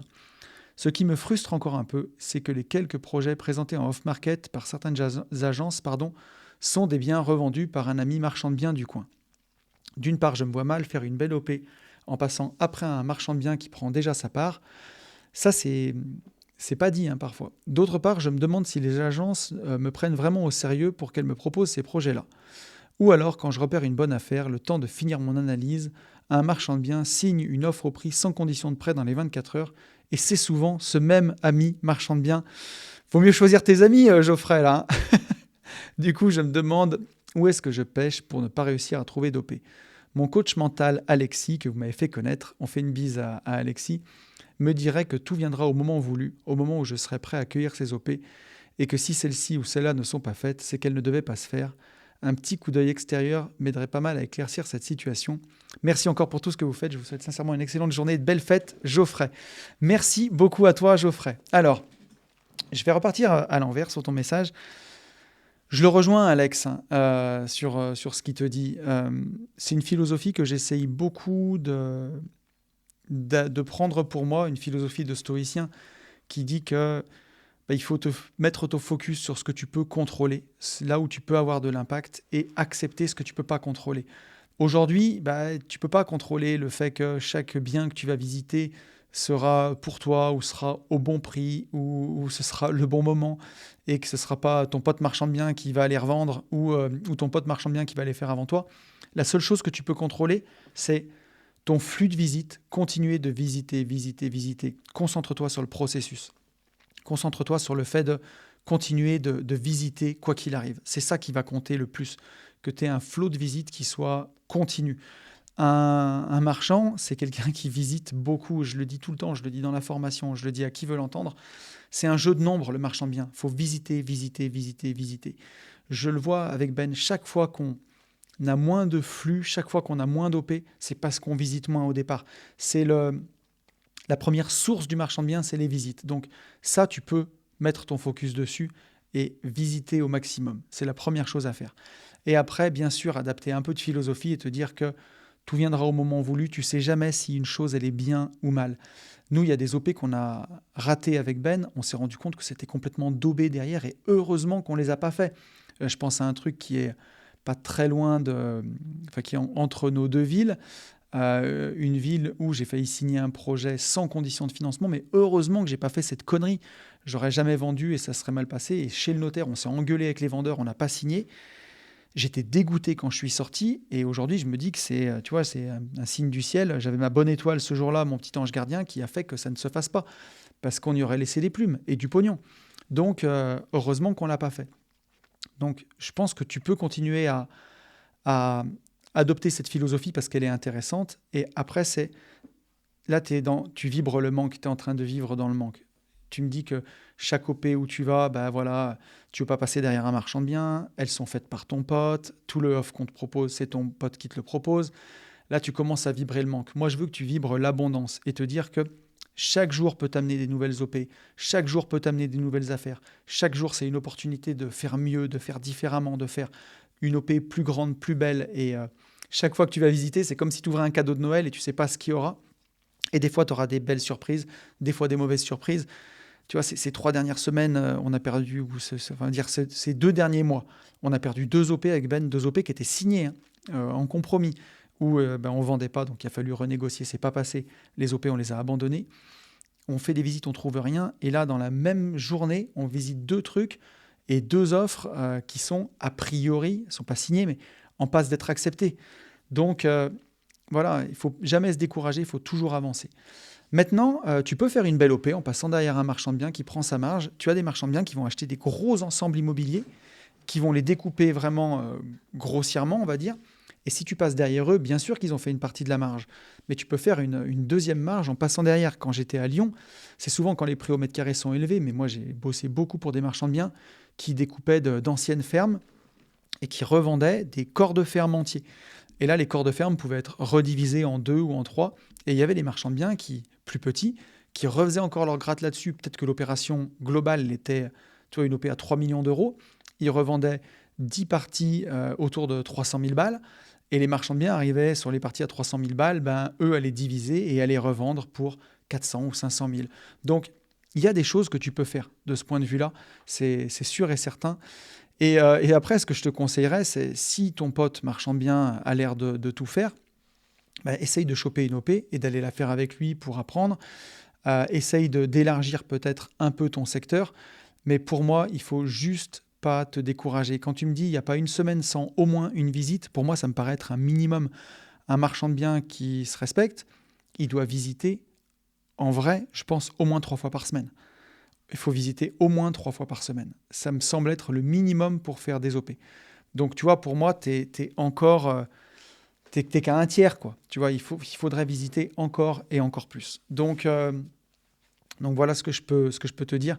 Et surtout, ne pas se décourager. Le marchand de biens, c'est un métier où l'échec est la norme. Si tu veux, quand je te dis que tu visites 3 fois par semaine, ça te fait visiter entre 12 et 15 fois par mois. Tu ne fais pas 12 à 15 affaires par an. Nous, on fait en moyenne 4 affaires par an. Donc ça veut dire, tu vois, une affaire tous les 3 mois, ça veut dire 45 visites pour faire une affaire. On n'est peut-être pas sur un ratio qui est aussi peu élevé, mais on est au moins à 20 visites pour une affaire. Au moins, je pense. Et les agents IMO, c'est pas parce que ils t'aiment bien qu'ils te présenteront pas des trucs daubés. Ils vont tout te montrer des trucs bien, des trucs daubés. Et parfois, ils n'ont pas la compétence non plus pour voir toutes les choses. Donc, voilà ce que je peux te dire, Geoffrey. Ne te décourage pas. Tout simplement, il faut continuer d'appuyer sur le bouton. Tu as déjà fait une OP, donc il faut que tu capitalises là-dessus. Tu es capable. C'est pas comme si tu partais de zéro, tu en as fait une. Si tu es capable d'en faire une, tu es capable d'en faire une autre. Donc, voilà ce que je peux te dire, mon petit Geoffrey. Et on va prendre un message de Quentin, youtubeur qui anime la chaîne Le Journal de l'Espace. Quentin qui me dit... Salut tonton, avec plaisir pour t'aider pour ton prochain Allo tonton. Ma question, quand est-ce qu'on en a assez? Je parle d'argent ici. Quand est-ce qu'on arrête de produire toujours plus de valeur? Décidément, c'est un sujet en tout cas qui vous intéresse. On va en parler, on va encore en parler. Après être passé par une phase de rat race pendant 5 à 10 ans comme salarié, une phase entrepreneuriale qui était parfois à la limite de la rat race aussi, mais heureusement les bons conseils de Tonton et Fab m'ont aidé à ne pas perdre le sens, j'ai réussi à me dire, il y a près de 2 ans, c'est bon, j'ai assez d'argent pour me sentir en sécurité, je lève un peu le pied maintenant. Sauf qu'en réalité, le moment où ta raison ou ta façon de penser te dit ça, le fameux j'en ai assez maintenant, eh bien ton corps, tes habitudes ne sont pas tous alignés avec cette façon de penser et rentrent en résistance. On culpabilise, on doute, on se dit qu'on pourrait faire plus, mieux, et c'est une période très dure à passer aussi finalement. Toi qui lèves un peu le pied en ce moment, qui priorise ta santé notamment, as-tu vu ou vis-tu aussi cette phase de résistance ou est-ce seulement moi? Bref, arrive-t-on vraiment un jour à lever le pied et à se contenter de ce qu'on a déjà créé pour en profiter un peu plus ensuite? Spoiler, souviens-toi, il y a 2 ans sur Nouveau Départ, je te disais avoir réussi à m'organiser suffisamment bien pour terminer tout mon boulot d'entrepreneur avec la chaîne en 2 jours. Mais que ça me faisait énormément culpabiliser au début d'avoir 5 jours de repos et de ne bosser que 2 jours. Bon, avec les enfants et les investissements à côté, ce n'est pas non plus des vacances, mais tu vois ce que je veux dire. Bref, j'en ai assez pour lever le pied. Est-ce que c'est si simple à réaliser? Je te souhaite de passer de belles fêtes, en tout cas mon tonton. Merci 1000 fois comme d'hab pour toute cette sagesse accumulée à la dure que tu partages avec nous chaque semaine. Quentin. Merci beaucoup Quentin pour ton message. Merci infiniment. Encore, tu vois, la même question mais posée un peu différemment. Quand est-ce qu'on en a assez et est-ce que moi j'ai vécu ça? Alors, je veux revenir sur quelque chose de très important dans ton message. C'est la question du sens en fait. Quel sens ça fait pour toi justement de passer 5 jours de repos et de bosser que 2 jours? Et à quel besoin tu réponds? Et peut-être que si tu doutes, si tu culpabilises, tu le sais, c'est des émotions qui ne sont pas agréables. Et donc, si tu ressens des émotions qui sont désagréables, c'est que forcément tu passes à côté de quelque chose et que tu n'es pas parfaitement aligné. Sinon, ça devrait être fluide et tu devrais être très très bien avec ça. Donc là, l'idée, on va parler PNL, mais ça va être vraiment de repartir du tableau des besoins et de se dire, OK, on reprend le tableau des besoins. Donc pour tous ceux qui ne sont pas familiers avec ça, on a 5 colonnes. La première, c'est nos besoins matériels, nos besoins relationnels, nos besoins intellectuels, nos besoins spirituels et nos besoins oniriques. On va remplir ce tableau des besoins. La première fois, c'est pas facile, hein, ça demande du temps, ça demande du travail. C'est pas évident à faire au début, mais on part du principe en PNL qu'on ne peut pas être heureux en tout temps et en tout instant si on ne répond pas à nos besoins. Et peut-être que dans ce tableau des besoins, dans ta colonne onirique, tu as plein de rêves à réaliser et des rêves qui coûtent de l'argent. Et que en même temps, dans ce tableau, dans ta colonne des besoins relationnels, tu veux passer du temps avec tes enfants, tu veux du temps seul. Peut-être que dans tes besoins spirituels, tu veux une journée par semaine pour toi pour ne rien faire. Et qu'il y a des fois, dans la vie, pour répondre à certains besoins, on va devoir en laisser d'autres de côté. À terme, il faut quand même trouver un certain équilibre pour pouvoir être heureux en tout temps et en tout instant. Mais il y a certains moments où notre tableau des besoins va être un peu déséquilibré. Et c'est un peu ce que j'appelais les vagues dans un des derniers podcasts. Moi, je le sais, il y a des fois où je ressens l'envie de faire du business, je ressens l'envie d'avancer. Je te donne un exemple. Quand j'ai créé la formation arbitrage de patrimoine, cette formation, elle répond à plein de mes besoins forcément. Je vais gagner de l'argent, donc elle répond à mes besoins matériels. Besoins relationnels, je sais que je vais pouvoir aider énormément à la commu. Besoins intellectuels, je vais pouvoir mettre enfin sur papier et enfin en vidéo tout ce que j'ai en tête, tout ce que j'ai synthétisé depuis toutes ces années. Besoins spirituels, là aussi, ça va aider des gens sur le long terme. Ça va permettre de laisser une trace, donc ça répond à un besoin spirituel. Et mon besoin onirique, ça va me permettre d'accomplir des rêves financièrement avec les revenus de la formation, par exemple. Maintenant, en attendant, quand je suis en train de créer la formation, je suis en train de répondre à mon besoin intellectuel, mais mon besoin relationnel de passer du temps en famille, de passer du temps avec mon chien, mon besoin spirituel de passer 2 heures par jour à marcher dans la nature, je les écrase complètement et j'y suis plus du tout. Donc, pour répondre à un besoin, je suis en train d'en saboter un peu d'autres pendant un petit moment. Mais entre le moment où j'ai conçu la formation et où elle sort, il s'est passé 3 mois. Sur 3 mois, c'est acceptable. Mais ensuite, si tu veux, après avoir passé cette période intense à travailler, j'ai ressenti le besoin d'une période beaucoup plus cool. Et donc, je le vois un petit peu comme ça, tu sais, un peu à la manière de Tim Ferriss, quand dans la semaine de 4 heures, il parlait des mini-retraites. Ces moments où tu vas passer pas mal de temps à bosser et ensuite tu vas t'offrir un mois de vacances. Alors bon, Tim Ferriss, c'est dans la semaine de 4 heures, c'est vraiment en mode je bosse comme un fou et ensuite je kiffe. Mais moi, je le vois un peu comme ça. Il y a des moments où je vais avoir des grosses périodes de travail. Typiquement, ça correspond aussi beaucoup aux créations de formation, où c'est quelque chose qui, on ne se rend pas compte, mais prend énormément de temps. Ou alors des moments où on va être à fond sur le marchand de biens et des moments un peu plus cool.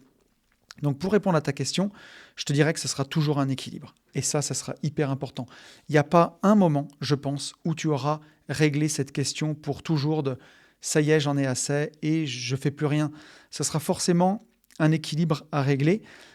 Ou dans ta vie, tu auras des moments où tu vas travailler un petit peu plus parce que tu devras répondre à ce besoin de peut-être créer une nouvelle chaîne, un nouveau défi, quelque chose. Surtout quand tu es un faiseur comme tu es. On est des gens qui, fondamentalement, ce paradoxe, c'est tout le paradoxe de l'indépendance financière. Seuls les plus feignants seraient en mesure d'en profiter et seuls les plus besogneux, les plus travailleurs y arrivent. Et donc forcément, des besogneux, des travailleurs, quand ils y arrivent, ils ont du mal à être un peu oisifs. Donc mon idée, c'est vraiment de te poser la question où si vraiment tu as réussi à atteindre ces objectifs, pourquoi tu culpabilises? Pourquoi tu doutes encore? Quelle est ta perception? Et là, de travailler ta perception où vraiment apprendre à voir avec tes yeux tes victoires, ce que tu as réussi à faire, à quel point c'est exceptionnel, et justement t'offrir la perception que tu as réussi à faire des choses exceptionnelles, et donc tu peux t'autoriser des périodes un peu plus cool. Si tu n'es pas en mesure de voir tes victoires, si tu n'es pas en mesure de voir à quel point ce que tu as fait, c'est grand, c'est exceptionnel, et à quel point tu as avancé, forcément que tu culpabilises quand tu dois t'offrir des bons moments. C'est vraiment lié, hein. C'est ça qu'il faut avoir en tête. Si tu n'es pas capable de voir tout ce que tu as fait de bien, de voir tout le travail que tu as accompli, de voir tout le parcours que tu as réalisé, forcément, tu ne seras pas capable de t'offrir ces moments de repos et tu vas culpabiliser. Donc, c'est pour ça que c'est aussi important de voir ces victoires, aussi important de voir ce qu'on a fait. Je reparlais de gratitude dans le podcast. Si aujourd'hui, je rentre dans mes bureaux magnifiques que j'ai rêvés, en claquant la porte, en étant blasé, que je prends mes belles voitures en étant complètement blasé et en m'en fichant, bien sûr que j'en voudrais toujours plus. Et bien sûr que je ne serai jamais satisfait. Maintenant, si je cultive ma gratitude au quotidien pour tout ce que j'ai réalisé, que j'ai une bonne image de moi, que je vois mes victoires, que je réalise tout ce que j'ai fait. Tu vois, regarde, on arrive à la fin de l'année. J'ai prévu de me reposer ces vacances. Bon, je suis venu bosser une matinée au bureau pour vous réaliser ce podcast. Mais vraiment, quand je fais mon bilan et que je vois tout ce que j'ai accompli cette année, toutes les formations qu'on a sorties, tous les biens qu'on a signés sur la foncière, tous les séminaires qu'on a faits, toutes les opérations de marchand qu'on a signées pour l'année prochaine, je vois toutes ces victoires, je vois à quel point c'est exceptionnel. Et même si je n'ai pas atteint mes objectifs de patrimoine et que j'aurais voulu faire encore mieux cette année, je me dis c'est déjà fantastique ce que j'ai fait, j'ai beaucoup de gratitude. Et donc, je ne culpabilise pas quand je prends du temps pour moi avec mes enfants ou du temps pour rien faire ou pour me refaire la saison 9 de Grey's Anatomy avec ma fille, tu vois, pendant les vacances. Je suis ultra cool avec ça parce que voilà, je sais que c'est fait et je suis très aligné et je sais aussi à quel besoin je réponds. Donc voilà, pour résumer, et pour pas te refaire la même réponse que sur le message de tout à l'heure, je t'inviterai à continuer de bien te connaître, bien voir ton tableau des besoins, bien voir à quel besoin tu réponds. Et surtout, et tu le fais, hein, Quentin, et je sais que tu avances là-dessus, mais bien voir tes victoires, bien voir tout ce que tu as été capable de faire, parce que les moments où tu culpabilises sont intimement liés au fait que tu passes à côté de tout ce que tu réalises. Donc voilà, mais bien sûr, c'est pas simple. Bien sûr, c'est pas simple de se dire j'en ai assez pour lever le pied.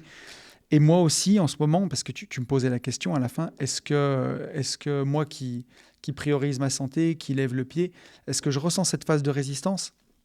Bien sûr que je la ressens. Et c'est pour ça que je travaille d'autant plus mes victoires en ce moment. Les victoires, c'est pas juste pour les coachés, hein, c'est aussi pour les coachs. Moi, je continue de faire mes victoires, bien entendu, tous les jours. Et je continue de les faire pour me rendre compte, de tout ce que je fais de bien. Ça me motive aussi, tu vois, à aller chercher plus d'effets de levier. Pour travailler moins, je vais chercher plus d'effets de levier. Dans les biens immo que je fais, dans le contenu que je crée, dans tout ce que je fais, je vais chercher, et surtout dans tout ce qu'on a fait sur la foncière, je vais voir où je peux trouver du levier dans l'association aussi, pour me permettre de travailler moins, mais quand même me respecter et respecter mon tableau des besoins en allant quand même chercher mes objectifs.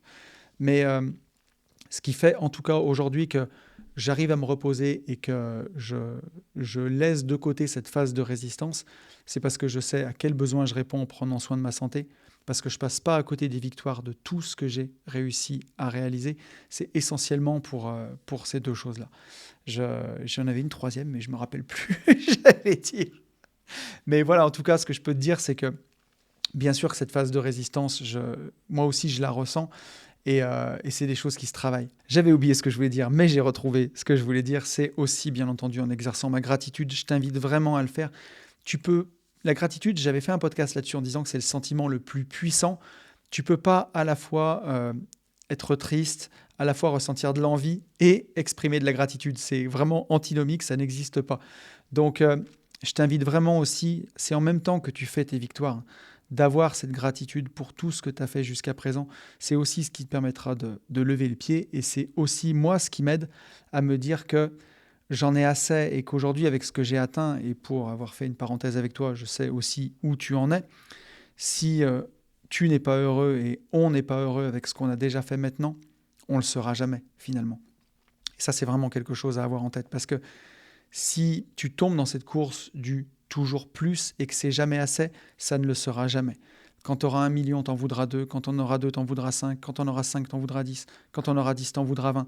Il y a toujours un bien immobilier, il y a toujours quelque chose qui peut, te tenter d'aller encore plus loin. Et si tu n'es pas capable d'avoir de la gratitude pour ce que tu as et à un moment de te dire « Ok, c'est bien ce que j'ai fait », ça ne veut pas dire que tu ne voudras pas plus, mais tu ne sacrifieras pas tout pour ça. Il ne faut pas sacrifier tout pour au final quelque chose qui est déjà là. Voilà ce que je peux te dire, mon petit Quentin. On va prendre un message de Samuel. Samuel qui me dit « Hello tonton, j'espère que tout roule et que tu prépares bien cette fin d'année. Je profite de ce Hello tonton pour te poser une question sur ta foncière. Je te pose d'abord le décor pour que tu puisses me répondre au mieux. Je suis marchand de biens depuis une année avec 2 OP clôturés avec 130 000 € de marge. J'ai actuellement 4 opérations en cours avec associés pour un potentiel de 400 000 € de marge pour moi. Au niveau perso, j'ai 280 000 € de patrimoine financier et du locatif que je suis en train d'arbitrer qui me permettrait de récupérer 250 000 € que j'aimerais remettre en financier. J'ai commencé à démarcher les banques pour pouvoir investir via ma holding pour relever de la dette et continuer d'investir en locatif. J'ai pris quelques portes car mes structures sont trop récentes malgré le fait que je fais de l'IMO depuis 25 ans en perso. Je voudrais savoir si tu aurais un tips ou une astuce pour éviter d'attendre les 3 ans de bilan que tout le monde demande ou tout simplement de rester patient en te remerciant infiniment et en te souhaitant le meilleur vœu de bonheur. Au plaisir de t'écouter, Samuel. Déjà, merci à toi, Sam, pour ton message. Donc, si je résume, cette année, tu es marchand de biens depuis une année, 2 OP clôturés, 130 000 € de marge, 4 OP en cours avec associés pour 400 000 € de marge. Donc, tu tapes 530 000 € de marge depuis un an. C'est juste magnifique. Bravo à toi, c'est exceptionnel. Tu peux être extrêmement fier de toi. Je trouve que c'est magnifique. Bravo, vraiment bravo. Donc là, aujourd'hui, est-ce que tu les as fait sur fonds propres, ces OP, ou est-ce que tu te fais suivre par des OP, par des banques de marchands de biens, des pôles promotion de marchands? Pour moi, si tu te fais suivre par des pôles promotion, c'est des gens qui te connaissent, qui voient ce que tu es capable de faire. Donc, je t'inviterais vraiment à aller dans les agences de ces banques-là avec la recommandation du pôle marchand de biens. Si tu te fais financer par la caisse d'épargne pôle marchand de biens, ouvre un compte à la caisse d'épargne et fais-toi recommander par le banquier de la caisse d'épargne qui te suit sur le marchand. Ça, c'est la première chose. Pour l'autre, avec ce que tu as fait, avec ce que tu es capable de faire, il faut peut-être que tu te diriges vers soit des banques comme le Crédit Mutuel ou le Crédit Agricole qui ont un pôle souvent pour les investisseurs, un pôle patrimonial avec des conseillers dédiés. Ça se rapproche un peu d'une banque privée. Moi, j'ai ça au Crédit Agricole et j'ai ça au Crédit Mutuel. Sinon, carrément passer en banque privée. Moi, je suis en banque privée à la Banque Populaire. Donc, je t'invite vraiment à aller les voir. C'est des gens qui pourront t'aider. Mais pour moi, là, aujourd'hui, avec ce que tu es capable de faire, avec ce que tu as fait, tes 280 000 € de patrimoine financier, ton locatif, franchement, moi, j'ai jamais attendu les 3 ans de bilan. Quand la première fois, c'est ma première incartade, ma première relation avec le Crédit Agricole où il m'a demandé d'attendre 3 ans de bilan, on a fait sur fonds propres. Et derrière, on a été financé tout de suite par la caisse d'épargne. Donc non, restez patient, c'est pas trop dans mon logiciel. Donc Je peux pas te conseiller un truc que je serais pas capable de faire.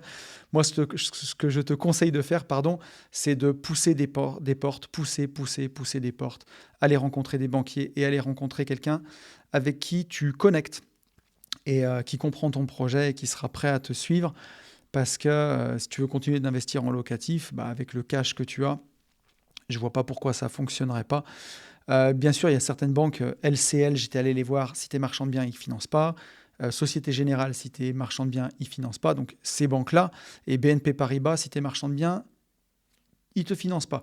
Donc voilà, ne perds pas ton temps avec ce genre de banque, ça ne sert à rien. Mais par contre, Crédit Mutuel, CIC, Crédit Agricole, c'est des gens qui aiment quand même bien les marchands de biens en général. Donc je t'inviterai vraiment à aller les voir. Et on va prendre un dernier message pour cet Allo Tonton d'Antoine. Antoine qui me dit « Hello Tony, j'espère que tu vas bien. Je viens d'écouter ton dernier podcast à Annecy, toujours inspirant, ces témoignages authentiques. J'accepte avec plaisir ta proposition pour le podcast et je voulais te soumettre un cas pratique. J'habite un ancien corps de ferme composé de plusieurs bâtiments. J'habite une maison des années 30 qu'on a rénovée. Juste à côté se trouve la ferme d'origine, une jolie maison en pierre à l'abandon. Il n'y a que les murs. Je voudrais la rénover pour y installer les bureaux de ma société. La maison est vraiment attenante à ma résidence principale. Le compteur électrique se trouve d'ailleurs dans l'ancienne ferme. Ma question est la suivante. Quelle serait selon toi la meilleure façon de procéder ? En tant que président de SAS, je me verse un minimum de salaire car les charges sont très importantes. Ma compagne a un CDI, mais j'ai peur et je n'arrive pas à faire financer cela nous-mêmes. Penses-tu que je puisse faire financer les travaux par mes sociétés ? Peut-être faire une division à une SCI ? J'envisage également de faire un studio réservé à la location dans une partie de la maison. J'ai apprécié ta clairvoyance et ta créativité sur ce type de sujet dans tes podcasts précédents, donc j'aimerais avoir ton avis. Voilà, je te remercie. Je précise que mon objectif est avant tout de sauver ce beau bâtiment, de le mettre hors d'eau hors d'air avec un budget d'environ 100 000 euros. Faire un peu de cash flow avec la location saisonnière ne serait pas non plus une mauvaise idée.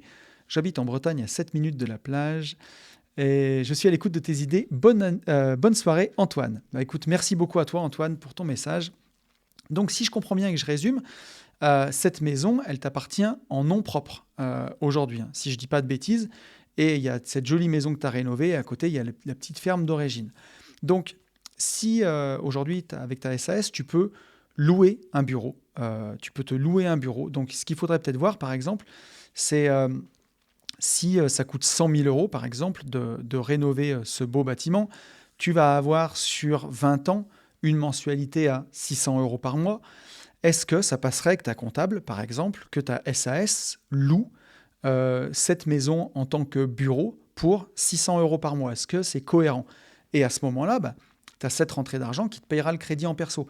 Parce que non, aujourd'hui, tu ne peux pas faire payer tous les travaux de rénovation. Aujourd'hui, c'est du gros œuvre, hein. Là, il faut faire des fenêtres, il faut ici à les murs, il faut faire un toit, il faut isoler. Là, ce serait carrément de l'abus de bien social si ta SAS payait ces travaux. Par contre, tu peux financer ces travaux en perso, donc tu empruntes un crédit travaux, tu fais ces travaux en perso, tu peux les amener jusqu'à vraiment le placo. Après, par contre, tout ce qui est ameublement, peinture, décoration, ça, tu peux les faire payer à ta SAS. Valide bien avec ton comptable, mais normalement, ça passe. Mais ensuite, si tu te verses un loyer de 600 euros par mois pour la location de ces beaux bureaux, bah, les 600 euros peuvent te payer le crédit perso, et comme ça, c'est poche droite, poche gauche, et ça fonctionne. Ça peut être assez intéressant.